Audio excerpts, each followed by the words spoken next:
Hello and welcome to Beyond the Noise, the podcast series from PRWeek. I'm John Harrington, the editor of PRWeek UK, and I'm joined today by PRWeek senior reporter Evie Barrett and two special guests, both from this year's PRWeek 30 Under 30. We have Samantha Ndebele, Healthcare Senior Account Manager at Burson, and Lucy Somers, Deputy Group Director of Digital at PLMR and Director of PLMR Genesis Digital. Welcome to you both. Thank you both for coming along. Thank you for having us. Pleasure. So Samantha and Lucy are here to discuss their careers and specifically how they got into the industry. We're going to look at the question of whether PR degrees are the best way to go, or are there other means such as apprenticeships or internships as a better way to get into the industry. September, of course, marks the start of the academic year, and PR degrees have been a topic of conversation recently after news that at present just one sole PR undergraduate course exists in the UK. 2 decades ago, there were 20, so quite a change. Samantha took an academic route into the industry. She didn't take PR at undergrad level, but has an MA in Public Relations and Corporate Comms from Kingston University. Lucy, meanwhile, came into the sector via an apprenticeship at PLMR, her current employer. So it's great to have both of your perspectives today. Let's dive into questions. Firstly, going back to the beginning, really, what made you want to pursue a career in comms in the first place? I'd love to have a great answer as to why I came into the PR industry, but it really came down to having finished my BA in therapeutic radiography, and I looked at my life and thought, do I want to do this for the rest of my life? And when the answer was no, I then was like, what am I good at? And I knew I was really good at English. I knew I was really good at science. So I asked Google, what can I do with my love of science and my love of writing? And healthcare PR came in, and that's how I made my way into the industry. Brilliant. So it was a Google search that did it. Yeah. Fantastic. Oh, that's a really great story. And Lucy, how about you? Yeah, so for me, obviously I went through the apprenticeship route, so it was slightly different. But in terms of the industry that I wanted to go into, at that time, there wasn't that many apprenticeships available to what I was looking at, but I knew that I wanted to go down the more creative route. And through that, I came across digital marketing. That was my sort of kickstart into digital comms. And then from that, I literally applied online on the government website and had an interview with PLMR, and I'm still here 9 years later. Brilliant. Well, fantastic to hear still going strong at PLMR. And to come back to you, Samantha, when you were considering masters, you were sort of thinking about practical, sort of what you could do as a career. How well do you think your masters set you up for your career? I think my master set me up very, very well. I think for me, I like to understand the why. My team will tell you I am very annoying because I always ask why.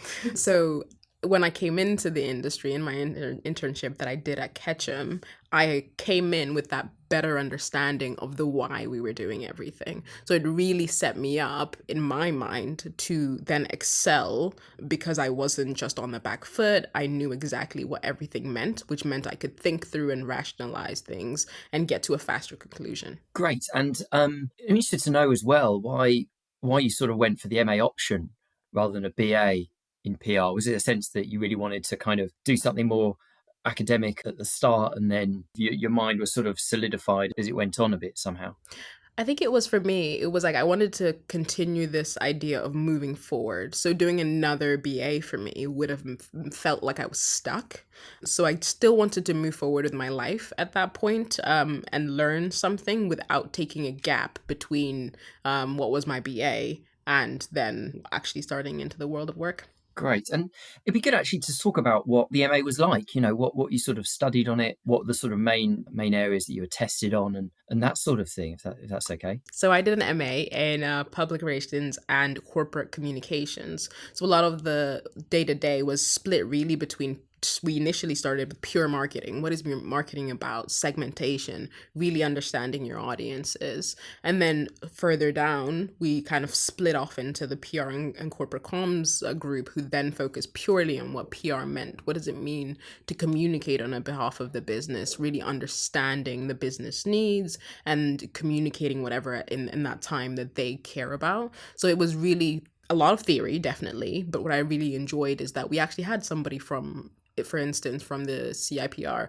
come in and give a talk, we had a lot of guest lecturers from the industry who were able to kind of help us figure out where we were going to go and what we wanted to do, which really, for me, I remember, I forgot her name, but it was Jane, and worked at MHP at the time, was one of our guest lecturers. And I remember her speaking and talking about like how she was a great consultant and how it was all about strategy. And I remember just being enamored by her. And I thought, I want to work for MHP because of this. And I did eventually work for MHP as well. But I really loved the mix of theory, getting the industry perspective, and we also did get some briefs where we got to test our skills as well. I think the concept of PR theory is an interesting one, particularly to me. We had Richard Bailey, who's a former lecturer in PR at Leeds Beckett University, on our podcast a few weeks ago, and he said that it's hard to pin down public relations and it has a reputation for being fluffy and trivial, which I suppose a lot of people outside of the industry often think. So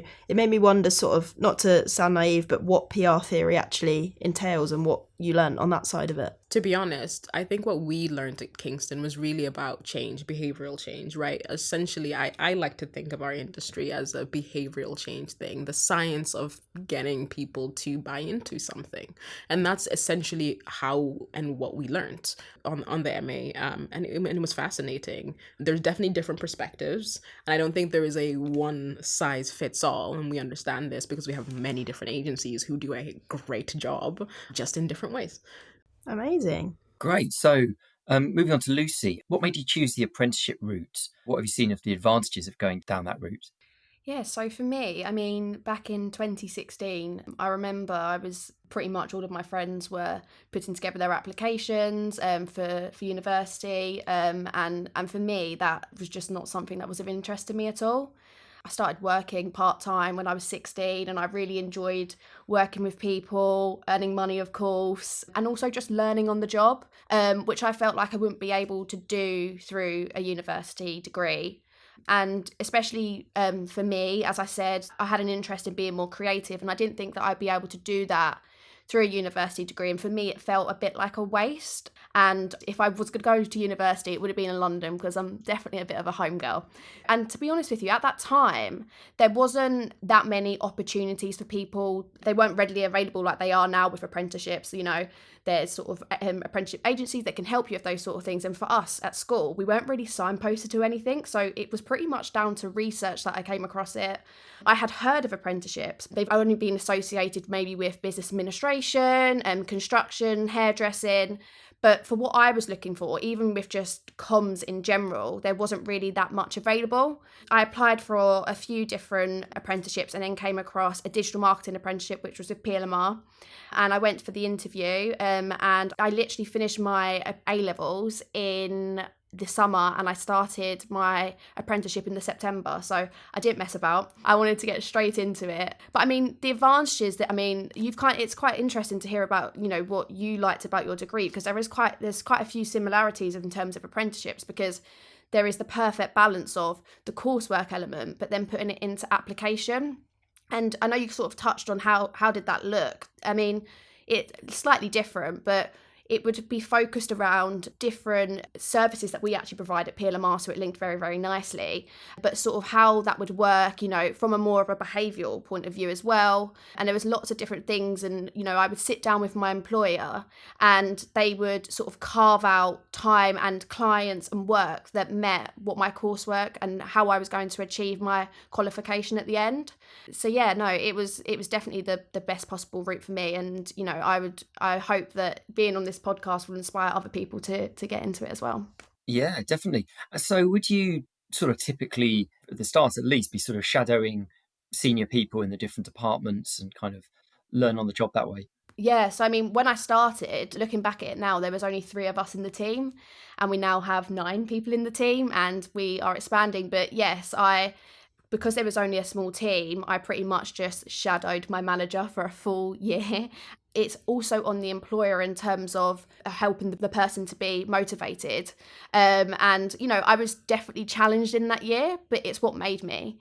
And I'm now able to, when we have other apprentice start or interns, I'm able to motivate them in the way that I would want to be motivated. Actually, starting in that route has really helped me to be more of a mentor rather than just a leader of a team. It's actually helping them. And, I've really learned a lot in just that 1 year that I don't think I would have got out of university at all. And you touched briefly upon the fact that it was kind of quite difficult to find apprenticeships in an industry like PR at the time. Do you think that's improved? And what other challenges do you think apprenticeships in comms still face? Yeah, I think there's definitely more available now. And I think it's much more signposted, especially like on the government website, for example. There was, an increase of 12.5% in apprenticeships in 2022 to 2023 compared to the previous year. But there is a massive gap still. And I mean a massive gap with comms. At the moment, it's health and social care. That is the highest number of apprenticeships. And then it goes down to business administration and construction, which I've touched on. But then there's a massive gap for communication, PR, digital marketing, around that, or even marketing in general. And I think the only way that will increase is with employers probably being informed that they can have this opportunity of bringing someone in to learn on the job and sort of mold them into what they expect and want from someone. I mean, I was 19 when I started at PLMR and I knew about digital marketing. I learned a lot about myself as a person. I grew as a person, but it's also on the employer to, be signposted to see if there is these opportunities and for them to kind of want to invest and take the massive brave jump that PLMR did 9 years ago, but to think, actually, what about having someone here who can start from the beginning and we can watch them grow? So it's kind of, they need to take the chance more. Yeah, I suppose industries like construction and hairdressing are often seen as more sort of practical vocations where you can learn on the job, but actually PR is the kind of career that doesn't always appeal to people who necessarily want to go through an academic route or are good at learning in that way. So actually it kind of works. Yeah, definitely. Yeah. No, definitely. Great. And another quick question actually on apprenticeships. I mean, do you ever sort of regret not going to university? Do you ever feel that held you back? It sounds like the obvious answer is no, because you're doing very, very well in your career. But is that ever something you think about? No, I think for me, I was very adamant at the time that if I wasn't going to become a teacher or a doctor, that I felt like it was a bit of a waste. And I probably might have went and done a digital marketing degree, a marketing degree. I definitely don't regret it because I came out with a qualification in the end that is very much matched with what I do even now. And I still use what I learned 9 years ago today. And I will then teach others to do the same and from what I've learned. So the answer to your question is no, I definitely don't regret it. Good stuff. And Samantha, moving back to you, I know you spent some time on an internship scheme as well. Could you discuss that a little bit and how you found that? It was great. So it was actually the Friday I finished my master's. The next Monday I was starting my internship, which was a great transition, literally non-existent.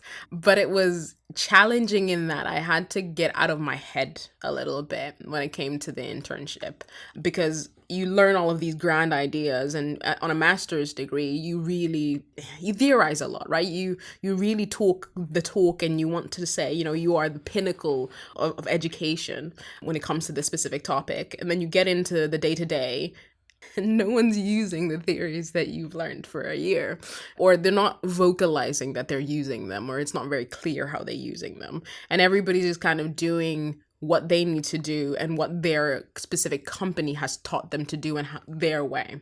Most agencies have their way of doing certain things. So it was really almost a little bit unlearning some of the things I had to learn on my master's degree, and now learning what the company is doing and how they do it and how they articulate what they do to the clients as well. I had great mentors, great line manager during my internship. I loved every moment of it. I think the difference in working with health, you also have to be a health expert. So it was really interesting in that I was an oncology specialist because I had done my degree in radiotherapy, but now I have to understand like 5 other disease areas and be able to talk to those on a client call. So that was really, really, really fascinating, and people teaching you how to get up to speed in those things, but also be able to articulate how it works very well with the comms and the tools that we have at the disposal for the client's use. So it was fantastic. I don't think it was a structured program program per se. I think what I loved about it is I had room and space to grow. They put me on an account and then they saw my strengths and then really capitalized and really built and nurtured those. I can definitely relate to having to sort of unlearn the academic perspective in some cases and kind of realising that not everything's a textbook when you're at a specific company. In line with that, I wondered if there was any specific examples of skills that you can only really learn on the job. A question to both of you, really, I guess. Kind of anything that your courses didn't give you. I would say for me, it's client counsel, like client excellence. When you get onto the call, you have a specific client. They can't model that in a book, right? The client has a specific way of life. They've come from a specific place. They are a specific place in their career and they're doing a specific thing. So I can't have a model of how I deal with a client. I have to deal with you as a person right in front of me. And no one can teach me how I'm going to deal with you because this issue is happening for the first time in history right now. So we have to work that out. So no, you didn't get taught that in your master's degree. And I had to learn that on the job. And I do think you can only learn that on the job. I could well imagine. I mean, I would have thought that the variety of types of clients that you must come across must be absolutely huge, from those that have a really solid comms background to some that have maybe come in from another direction, and those that are, just solely focused on certain targets and others solely focused on other targets. So I could see that is something that's pretty very hard to learn in a classroom or even in an office. So that one definitely makes sense. I think for me, which you probably done a lot more than I did, and I probably had to relearn a little bit, is the more like creative writing side of things, which you guys probably do and yourself, every day. It was kind of going back to my A levels of doing English language and, whether that's putting a proposal together for a client, a strategy document, being more creative content for that client. You kind of had to relearn a little bit as well, which would have been put into practice, say an intern came in who just got a degree and came in for 3 months. That'd be easy for them. But for me, it was actually going back a step and trying to apply everything that I'm doing, learning on my course, but then also try and fit in as just a normal member of the team and doing all the client related work. So yeah, for me, I wish I had the skills that you had at university in a way so that, I could transfer them. But in the end, it was just starting from the beginning and going back to the way I used to write essays. But yeah, definitely. I'm kind of interested to know, as a journalist, how much training you got in terms of sort of pure media relations, really, and how useful you found that. Maybe this is just my own sort of my own interest because I am one, because it's also an area where some people say you've got to sort of learn it on the job and you've got to know what journalists want. So yeah, do you have any thoughts on that side of things? Yeah, I mean, for me, I think because of the way that my course was set out, it was slightly different. But for me to be able to write in different ways, I think it comes back to that sort of that every client is different. There's going to be unique ways of writing, but I had to be mentored. I kind of had to be molded into a way to be able to write like that. And that was from learning from all different members of PLMR, not just my manager, but people who work in the different sectors, as you said, health and social care, whether that's education, because it's a completely different way and depending on the circumstance. So for me, I wouldn't have been able to do that without mentorship from people within my organisation and for them investing time in order for me to learn and grow. And I didn't get it right the first time, but they were patient with me. And that's how you learn. And I was challenged. And then it's easy. After that, it's just a case of being confident and it's in yourself and in your employer to push you to do that. But for me, it was definitely learning on the job because it was very different to what I was learning at A level at the time, as well as the course that I was doing. I would say I don't think my course taught me like the media aspect, and I also don't think that the job taught me it either. I would actually say the bit I'm specifically talking about media relations is building the relationship with the journalist, right? You want to build those long term. I think that just comes with being a sociable person. I think you have to be a people person, and I don't think necessarily that that's taught. I think that's just innate. Here's a question that sort of sprung to mind, really. This is an industry that's changing a huge amount every year, whether that's in terms of the services and the offers or the sort of new technology coming in and responding to changes in media and so on. I mean, is there anything you'd expect to see on a PR course added in the years ahead that perhaps you didn't see when you took yours, and we haven't seen in recent years particularly?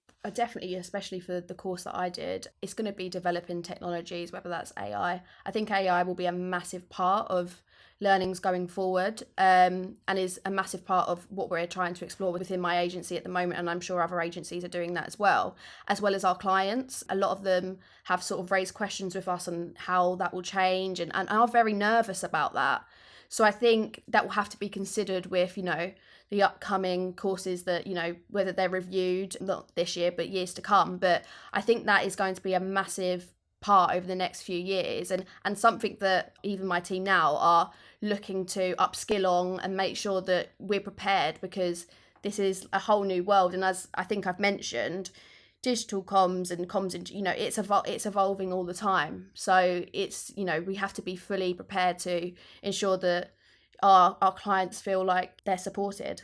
It's a good point, and I think something that probably does need to be taught, because there's often a bit of an assumption that younger people just understand AI and that they get all this technology already. But it's like, you might have tested out ChatGPT and things like that, but you don't necessarily know how it's going to be implemented within your business. No, exactly. And especially be working with a number of different sectors, there's a number of different things that we sort of need to make sure we're equipped for, and everything is developing every single day, and there's nervousness around it. And I think if we can start bringing that in within the course that I've talked about now, they can start teaching us. I hope that they can.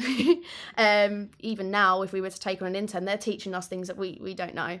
So absolutely. It definitely needs to be a consideration. Yeah, for sure. And how about you, Samantha? Anything else that you think should be introduced on PR courses?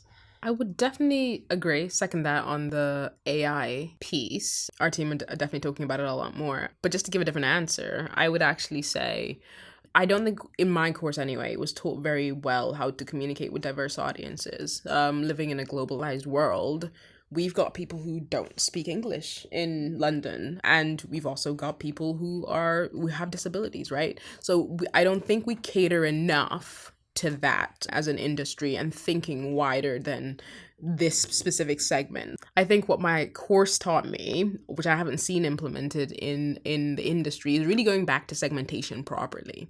It's usually because of client budgets, but I think we need to go back and say, I'm trying to reach this audience right here. What is the most useful thing for that audiences? But also, who are the audiences around those that I also need to reach in a slightly different way to still get my message to resonate? No, so I definitely agree with you on the accessibility point. It's a really, really important factor, especially in digital comms. Everything is practically online now, whether that's for a specific audience or whether that's for a campaign that we're trying to target. That needs to be a consideration, and it should be part of, as I've mentioned in terms of like AI, it should be a consideration within that as well. And it's something that definitely wasn't part of my course when I started out 9 years ago. So the courses definitely need to develop with the time, and I hope that we'll start seeing that. As I mentioned earlier on, there's now just one undergraduate BA PR course in the country. 20 years ago, there were 20. Are you kind of surprised by this? Do you have any particular views on the decline of undergraduate courses in public relations? I think it goes with the times, right? With people having more access to technology, people can get their views out a lot easier by themselves. I think a lot of people are learning to be experts at the things that we do, different aspects of the things we do, such as social media, such as cultural sensitivity, such as AI. So we have a lot of consultants coming up and learning by themselves because of the access that they have online. So I think it makes sense that you decline a pure PR course because you can learn these things by yourself on social media. I mean, for me, obviously, I took the apprenticeship route, but I don't think I'm surprised, to be honest, because I think, as you said, it is about learning and application. And although people may not go down necessarily around the apprenticeship route, they might just take up an internship, work experience, and just have the passion and confidence and interest in that company, as well as the work that they're doing, and just work their way up from that way, rather than going into the degree route, which obviously can be expensive, and maybe they are a bit like me where they're just unsure. So I do feel like I'm not surprised by that, and I think we're going to see a big shift over the next few years on what that will look like.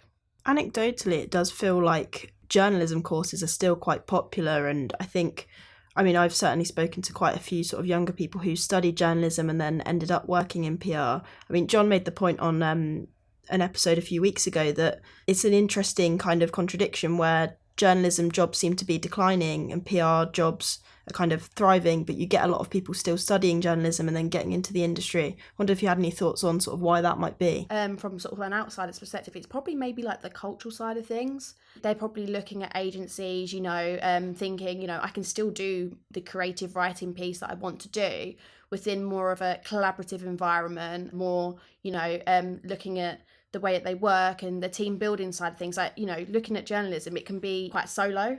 So I think people are probably looking at different routes compared to, it's not as black and white now. That's probably the reason why people are more likely to come through the comms route rather than just through journalism.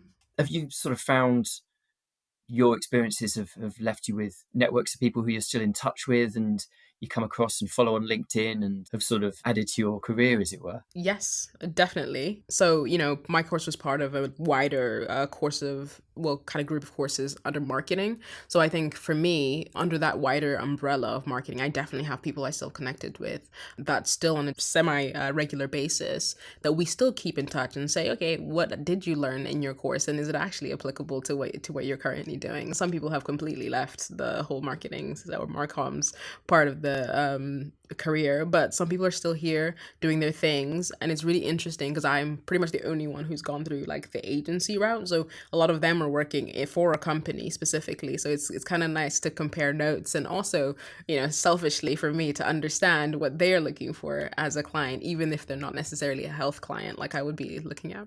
Yeah, I mean, for me, definitely. I still am connected with other apprentices at the time, and it's actually really interesting to see where people have ended up and whether they have continued an agency, whether they've sort of gone in-house, or some of them have become freelancers.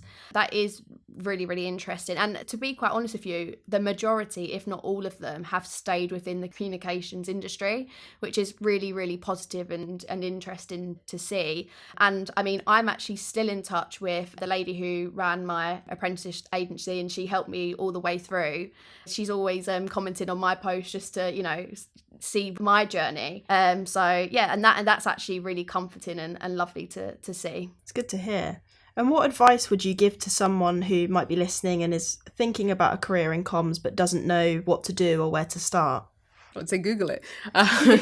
No, I think it all comes with time. I think, when you get like clothes from your older sibling, sometimes it takes a little bit of time to really fit into something and really feel like you're part of something. So I would really just say, let yourself grow into it and let yourself grow into life more generally before you start making like huge decisions. I think comms is a great route in for pretty much most undergrad degrees or people coming straight from school. But I would say don't rush anything. Life is not running away from you. Good advice. For me, I'm definitely talking to those who are maybe have just finished their A-levels and are not sure what they want to do. I would say go with what you have passion for. As you said, you've all got time. And I think, go for what you're passionate in. And there is definitely more apprenticeships available out there than there was for when I was. And there is definitely much more creative. There's even journalist apprenticeships now. And I think there's definitely opportunity. And even, I know I've been here for 9 years, but if you're just there for a year and can learn so much on the job and can have, pick up all of that experience that you've had and then apply it to something else that might not necessarily be linked to what you're doing right now, that is number one priority for that person. But yeah, go with what you're passionate with is definitely what my best advice would be. Brilliant. Well, good stuff. That's all the time we have. Thanks so much to Samantha and to Lucy for your great insights. And thanks, as always, to Evie. If you've enjoyed today's episode, then we'd love it if you could leave a review, please, wherever you access PRWeek's Beyond the Noise podcast. Thanks for listening. Until next time, goodbye.